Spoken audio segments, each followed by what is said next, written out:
What's going on, Buff Nation? Welcome back to another video. We are here. We have arrived. Showtime. This show is brought to you by BetUS, and in today's show, we're going to go over a couple of things. There was a coach's show today. We're talking about that interview where they addressed transport. They addressed Robert Livingston and what he brings to the table. Also, helmet communication, how that's going to affect the game. And then, of course, a little preview of North Dakota State University. And then there was a clip that went viral, not necessarily viral. I don't think I got enough attention that it should have, just a few days ago, where Coach Prime gave back to a few of his players that are fathers.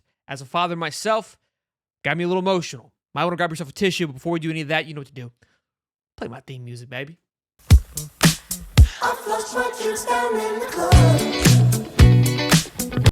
You know what's funny is I'm very particular about what my music is, and a lot of people love the music and always ask me, hey, where's that song? Which really makes me feel really good, because I try to, the music's important to me. It makes a movement, it makes you feel good, and you got to be excited when you hear that. It has to kind of click like that nostalgia feel, right? When you go into Smell Good Barbecue, it kind of reminds you like this is going to be a good time. Music plays a factor into that. So I appreciate the compliments of the music. Where I got it from, no clue. I scour the internet, it hits me, and I go, yep, and then I forget about it. Probably not a good idea, but it is what it is. But let's talk about this. This was not talked about enough, in my opinion. Everybody is talking about Coach Prime and banning the reporter. I mean, everybody. ESPN, Paul Finebaum. I'm kind of done even just taking the bait. ESPN, in my opinion, has gone to this world where they just try to spew out as much nonsense because there's no repercussions. They are the top. People, they're on your TV. You're in a way forced to see them because you naturally play ESPN. So they can just get away with saying just complete mayhem. Nobody's talking about this. I'm going to play the clip and then we'll talk about it a little bit more. But grab your tissues because by golly, I was going through it. Anybody there? Travis J, Gant, Dog, Chadozy, Deion, Zell, Gus. Anybody else got anything on the way? I want y'all to know it ain't like you in trouble. You ain't done nothing wrong. Matter of fact, you did something right. And a child is not a mistake. A child is an opportunity to mature you, grow you, advance you, and to give you some skills that you guys gonna come? All right. You're bringing that chair.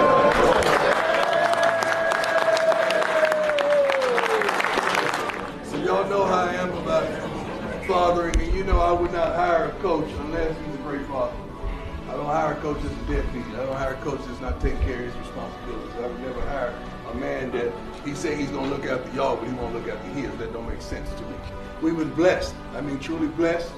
And this is unbelievable. 5430 Alliance. They have something to tell you that we've been working on. And I don't know if some of you seen the tweet I put out last week. I said I need to partner with a bank. Coach Prime put out that call, and Elevations Credit Union responded. Coach Prime asked us to step up and to join him today in opening up accounts for the children of some of the student athletes that he just appreciates so much. Today we're starting you all out with $2,121 because that's Coach Prime. We're gonna go beyond this, okay? Travis J. Tell me you got goosebumps right now. Tell me you're not fired up after watching that incredible story. Look, as a father myself, quick little high horse here. I think that it is something that I always describe it as if you buy a 4-bedroom house, before you have a kid, there's going to be that fourth bedroom that stays locked, and you have no clue what's in that fully furnished, ready to go bedroom until you have a child and you're able to unlock that room. And it's just a whole other world that you never thought you could even imagine. And look, when you're a young athlete like this, I mean, it's always kind of been looked frowned upon, right? Growing up, like to have a kid in college, like, what are you doing? It's a bad mistake.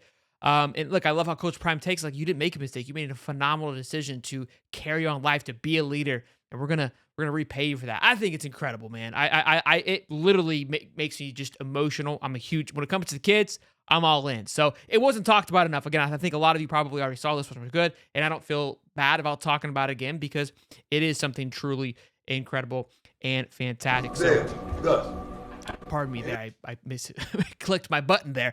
But let's talk about this. He gets asked a few questions today at the coach's show. One being about just the transfer portal, right? And we've talked about it. We've heard him talk about it as well. But a big thing that people forget about is like, look, year one, we had to revamp everything. We flushed everything out and had to bring things back in. But you also had to flush out character. You had to flush out mindset, mentality, and bring all of that back in. So not only are you building a roster, you're building a culture, you're building an identity. And I think the identity part was something that it's not a paper, it's not a transactional item that you can look at, that you can compare how it differs from year to year. You just kind of feel it. And last year, when you think about it, there lacked identity, especially in the deep games. And we talked about it. He said in this interview, look, we could have beat USC. We should have beat Oregon State. I believe identity comes a factor into that. Who are we when our back's against the wall? Who are we when we're coming back against USC? How do we dig deep and find out who we are when we build this? It's hard to have that identity with as much turnover as they did. Now they've got a base, a solid foundation. They're adding pieces to this identity. And your interviews, your conversations for these guys coming in can be a lot different than they were before. He says they were pretty much the same, but we didn't have the identity. I'm telling them what it's going to be, but it wasn't established yet. Now it is. He also talked about Robert Livingston, which we've heard about him, but I feel like there wasn't a lot of noise in this offseason, good or bad. That doesn't really matter. But the new defensive coordinator coming from the Bengals, they talk about it. He goes, what is he going to bring? He goes, look, if you ask anybody and ask around about this guy is incredible. And they asked him, like, what are some tangibles outside of football that you look for? He goes, I need somebody that can talk to everybody. What do you mean by that? He goes, black, white, indifferent, doesn't matter. I need them to be able to have a conversation where everybody in the room is listening, right? It's easy just to talk to a certain group of people or a certain mindset, certain mentality, but other half isn't listening. I need every group to be dialed in to understand what's happening. And he believes, and he says Robert Livingston carries those qualities alongside of him. So that's great to hear. Again, the defense is something that I felt lacked tremendously last year. It lacked identity as well. I think the offense kind of had that identity with that leadership in Shedeur Sanders, but the defense definitely lacked identity at times when it needed most. Now, another thing that's going to be interesting, we're going to kind of carry this into the North Dakota State conversation here, along with what they spoke about in this interview today, which is helmet communication. You saw it with Haynes King, Georgia Tech, if you guys watched that game, trying to listen in. They are now able to tap into their helmets, right? Before the last 15 seconds fall off the clock. The linebacker or anybody on the defense gets it. Well, typically a linebacker. So if you're a linebacker and your quarterback on opposing teams that get communication, meaning the coach can dial into your head, tell you what's going on. Hey, here's what we're seeing. Here's what we're reading. And they talk about that. Like, hey, how is that going to help Shedeur? And Coach Prime says, look, Shedeur, outside of probably nobody else, has started every game he's played and going all the way back to high school. The amount of snaps and experience he has is unmatched. And now I get to have a pro, right? One of the coaches dial into his head and say, hey, 3rd and 7, their tendencies are to do X, Y, and Z. Keep your eyes and nose, ears peeled out for this. Well, shouldn't he know this before the snap? Sure, but when you're in the middle of the game and things going 100 miles a minute, it's easy to forget those things. So to be able to have somebody who's up there that's got the paperwork in front of them, boop, boop, boop, send it down to the messenger. Hey, rock and roll. You're just sharpen iron, right? Somebody who already has that ability, has that experience. You're just giving them one little last piece of information before war. It's going to be very interesting, very exciting to see how that plays again on both sides of the ball, how the defense responds, how the offense responds. Now, how does this play into North Dakota State? So why did you bring that up? Well, of course, we know this show is brought to you by BetUS, and when you deposit your first 3 deposits, you get back 125% up to $2,000 when you use the link in the description and check out BetUS. Why do I say all that? Is because check out the over there, 58.5, right? That's combined points. I saw somebody said 35-32 Colorado. That would cover the 58.5. I'm here to tell you, this is where we come into these odds and whatnot. I believe I'm going to like the under in a few games. The reason being is because the comps, right? It slows the game down a little bit. Both teams are taking things down to the wire. When you're on the offense, you have a few seconds. Let's get out there. Let's read the defense. Let's take this clock down. 15 seconds. Communication goes off. Okay, set, ready, boom, 9 seconds. We're going to see the clock go down. We saw it against Georgia Tech and Florida State that, again, there wasn't many possessions because, again, you're chewing up clock more than what you normally have. Now, I can see the alternative where teams might hurry things up a little bit, get into a up-tempo offense to keep that defense where they're unable to make that communication, but I don't think that's going to be long-term. I think it's going to be this highly intriguing chess match. So check out the link in the description if you like my theory there on the over-under.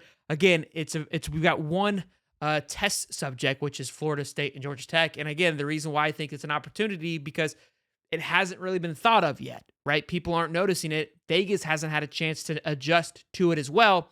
Could have ourselves an interesting week with that happening. Well, of course, we know now that leads us to North Dakota State. Thursday, 6 p.m. Mountain Standard Time, 8 p.m. Eastern Standard Time, wherever you are located. It's going to be the game of the night. I mean, who knows that? Who doesn't know that? What is interesting, we've talked about it all offseason as well, as North Dakota State, again, is no slouch of football team going 9-4 last year in their FCS respectable conference. And when asked Coach Prime today, like, what is your thoughts on this? Look, to be perfectly honest, you can kind of get a good feel. We can only judge what we think is going to be on the football field by the coach's presence, their demeanor, how they carry themselves. I watched North Dakota State's presser, their head coach, incredible stand-up guy. It's just a genuine dude, like phenomenal. The way that he spoke about his team, what they expect to do. I mean, it's North Dakota State. I mean, they're not there to get into any pissing contests with anybody. But what I do believe is that, look, that's a phenomenal program, and like we've said, they've been known to come into some FBS schools and take them down. The last being, I think it was Iowa State or Iowa, that was ranked 16th just a few years ago. So they are not shy of coming into the big house and getting things done. But I think Coach Prime, the way that he has carried himself, the way that he's been managing himself in these last few press conferences, there's a different kind of little tick to him, a little different beat to him. He even said the past practices have been phenomenal. Guys are dialed in. We look exceptional at taking care of their bodies, eating healthy. Love seeing all of those things. But when he spoke about North Dakota State, he goes, look, they remind me of a high school team you played in Texas. When you would go play a good high school team in Texas, they wouldn't have a track and field around their football field, because they didn't care about anything else but football, baby. And that's what North Dakota State University is they don't care about anything else but football, and they are the legitimate, real deal. And look, I think it's not to scare anybody or say that Colorado couldn't handle it.